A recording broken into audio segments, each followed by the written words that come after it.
So I think the first question is what motivated you to get into construction with Back in a home country in Romania, my yeah father was a businessman. He was working for himself, even under socialism. yeah yeah That's when I was born. There was still socialism, yeah and so, anyways, so I worked with my father every yeah summer. So I knew quite a bit about working with wood, and so it was the most accessible um, subject to start yeah when I emigrated to yeah. the U.S. Okay. And then when you came here to the U.S. with the construction company, how did you get like your first customers? What was that process like? Well, it's word of mouth, really. My wife is American, and um, she started talking to her friends, and actually, a relative of hers, um, they wanted to remodel a basement. They wanted to put a wet bar, and remodel the basement, a couple of bedrooms. So they hired me based on Yeah. and so that's the first project that I had to prove myself, and was quite successful. So then people start sharing information. Everybody's looking for a good contractor. It's not easy to find. So Okay. if you deliver what you agreed, um, then it should be good. And then like nowadays, what's like a typical day in your life? Like what do you do? Wake up in the morning. Well, in the past 10 years or so, I focused on design. So I do 3D models and virtual reality tours of a new project. So that's my angle. I probably started this way ahead of time. So lots of clients appreciate not looking at 2D drawings, Yeah. Yeah. but looking at 3D and being able to virtually walk in your new spaces and get familiarized and make changes as we design. So I got a very big advantage because most architectural or design build firms still produce 2D drawings, Yeah. um, and so that's a big deal. So I usually wake up around 5 or so. At 5:30, I'm in front of the computer with a couple of coffees. I make sure that the information is out there. I make sure that the guys have what they need. Usually, we keep all our data on cloud, so everybody has access. The framing contract, the electrician, the plumbers, everybody has access to the information by just using their iPhone. Yeah. We don't do paper on the Yeah. on the field. And so I make sure everybody has what they need and make a couple of phone calls, and I'm getting back to my design. And then probably around 11:30, I would do a site visit just to make sure that people are in a good mood and the client is happy. And go back in the afternoon and do some more design work and plan for the next day. Cool. Do you think like in the last few years we've seen a lot of AI, right?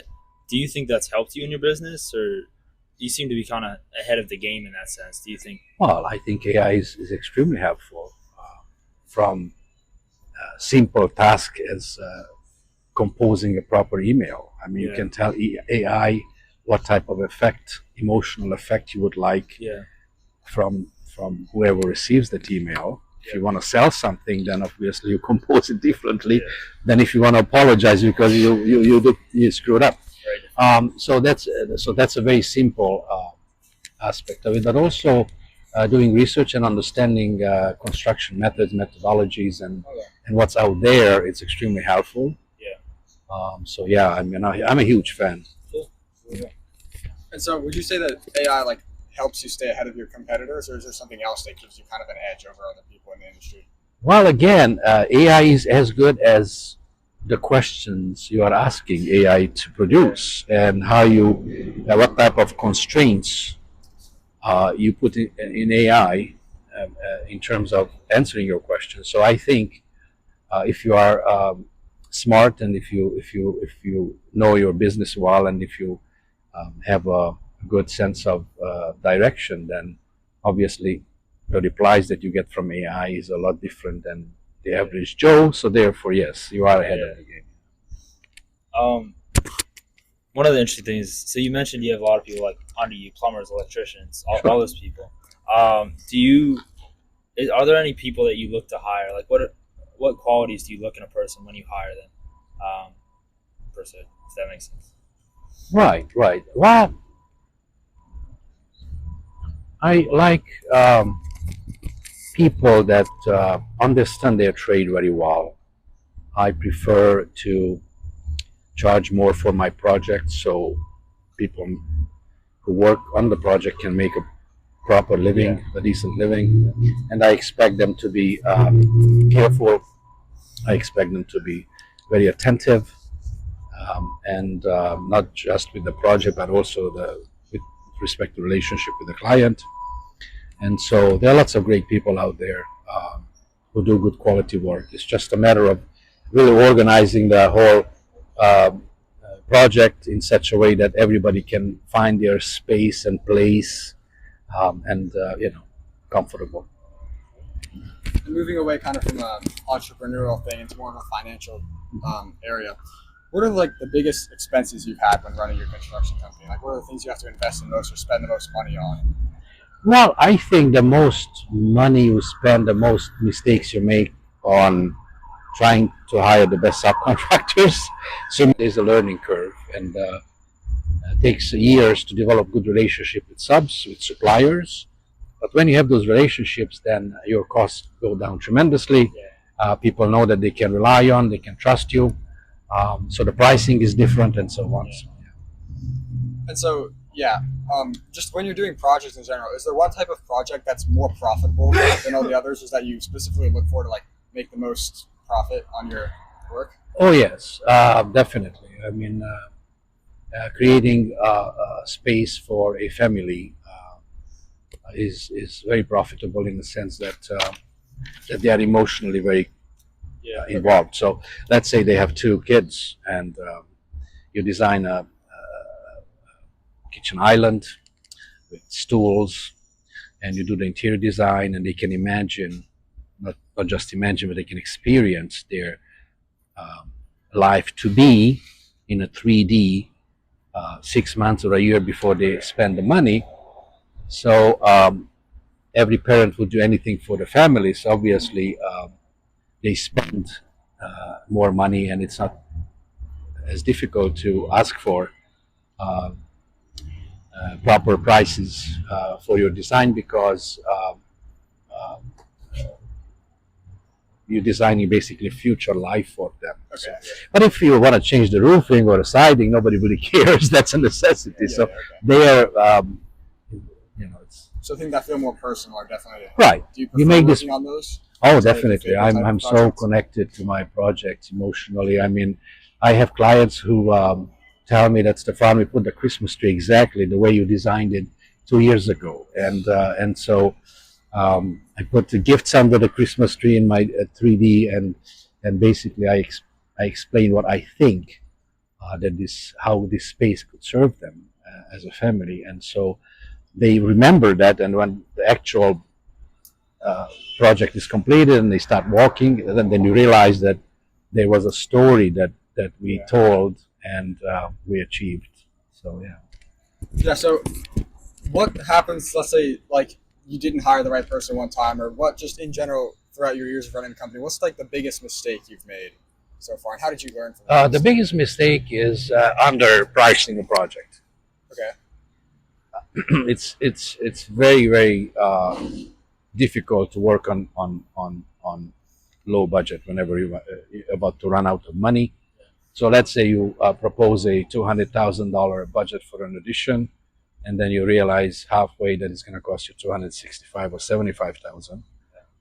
So not only that you don't make money, but you also have to come out of pocket, right?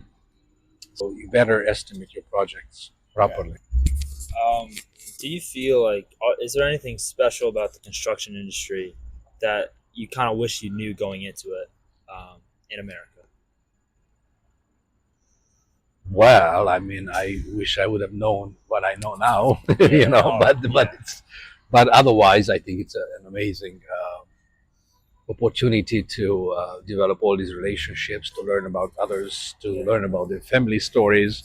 So they tell you the way they live, and then they're asking you to put physical walls and colors and whatnot together to reflect that way of life. It's an amazing business to design and build, because you're working with families, or you're working with children. I mean, I have taken 6-year-old kids to the tile store to pick their own tile, and they explain to me their ideas of what their vision is. I mean, how much better life that gets than that, Sounds pretty nice. right? Yeah. Do you think like does the community part of it? Do you feel like your construction adds a lot to the community, and like do you feel that that makes it worthwhile? Oh, absolutely. I mean, just seeing your clients sitting in a backyard Yeah. and enjoying other families, members and neighbors in a backyard that you designed with an outdoor kitchen and so on. I mean, it's sure it really. I think America needs a lot more relaxing than it's stressful enough. So yeah, I think I always was a big fan of good family life, and I think it's a huge part of Yeah, for sure. design remodeling. It's a huge part of contributing to it. About this like family connection, are there any maybe people you've grown close with because of your construction? So like, let's say somebody hires you, you work for them, and you establish a personal relation. Then after 5 years, you're still friends with that person. Maybe not on a professional level, but you go to cookouts, they invite you over to your house. Oh, absolutely. We went to vacations in Europe together. I mean, absolutely. Okay. It's not an everyday occurrence, but absolutely happens. Okay. Yeah, because it's a good opportunity for clients to get to know you, because you are in their house for 6 to 8 months. They see the problems, they see the good things, and then they can judge you, and so it's a very good way for them to get to know you and for you to get to know them, and then sometimes it clicks very well. Okay. And sometimes we became investors together. So they invested money, I invested money, we did real estate. So absolutely. So let's say there's somebody my age who wants to become an entrepreneur or just dreams of starting their own business. What's like one piece of advice you would give them? Oh, pursue it. Don't ever work for anybody for a paycheck. Okay. Absolutely. Go for it. And surround yourself with successful business people. Yeah. Even if you just walk around and listen to their conversations, you don't have to be part of it. Just work there and listen in a club or something, and see how they behave, how they talk, how they relate to each other. And then when you get a sense of how to kind of think about running a business, just pursue knowledge. I mean, the best thing you can do is to watch a bunch of YouTube videos about a certain trade or a certain process. And at your age, you are very for you it's easy to learn, and always think about what type of personal twist, because you have to make it your own, right? There are 5 construction companies, and the successful ones out of these 5, is something about the owner that is special, that's different than about the other 4. So you have to put your own personal touch, because everybody can do a wall framing or installing drywall or plumbing, whatever. But you have to put your own personal touch, and if you know what that is, you have a vision, then work on that, developing it, and make it clear to the clients. And so, yeah, absolutely, never work for a paycheck. If the economy can afford you your paycheck by working for somebody else, the economy is going to also afford you to be an independent business person. Okay. When the economy goes down, you are the first one to be let go. So there's no advantage to work for anybody else. It's a much, much, much better life. So yeah. Was there ever a point where you thought about giving up on construction? No. Okay. Because I knew that whatever problems I had is because of lack of knowledge. So I started to train myself, or I went and get some training. I flew to London for a couple of months and got some training from BSI, for example, British Standard Institution. Yeah. And then every time I learn something new, then I always realize that it was me, not the system, right? No, I understand. Yeah. How much like kind of the same topic? Would you say you've learned like everything you know from construction, or a lot of what you know from construction? Well, I learned on the job site for sure. Yeah. I mean, I knew how to work with cabinetry, but the standards are different. The style is different, Okay. so you have to have a passion for some things. I got that from my dad, but then you have to relearn everything. And the best, I think the best training comes from the field, Yeah. Yeah. and you learn a lot more from your mistakes, by the way. So yes. That's how it goes. And they're kind of piggybacking off the last question, giving up on construction ever. Was there ever like another field that interested you and you maybe looked into, or was construction always your main focus? Yes, about 10 years ago I started transitioning towards more towards design.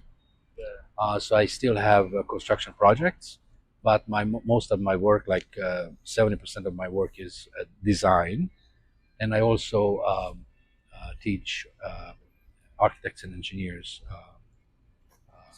about BIM. BIM is Building Information Modeling. It's the construction industry is going through a tremendous change, digitization of information, and so that's what I teach. I teach classes for BSI, for Standard Institution, and certify architects and engineers here in the United States. So yes, I did transition towards. I'm getting older. I don't want to be on the roof, and also it's very fascinating, this whole transition in the construction industry, and I'm very interested. It makes the industry a lot more efficient. We lose about 35 cents of every dollar on inefficiencies, and so I'm a huge fan of efficient construction. I've always believed in that. Okay. So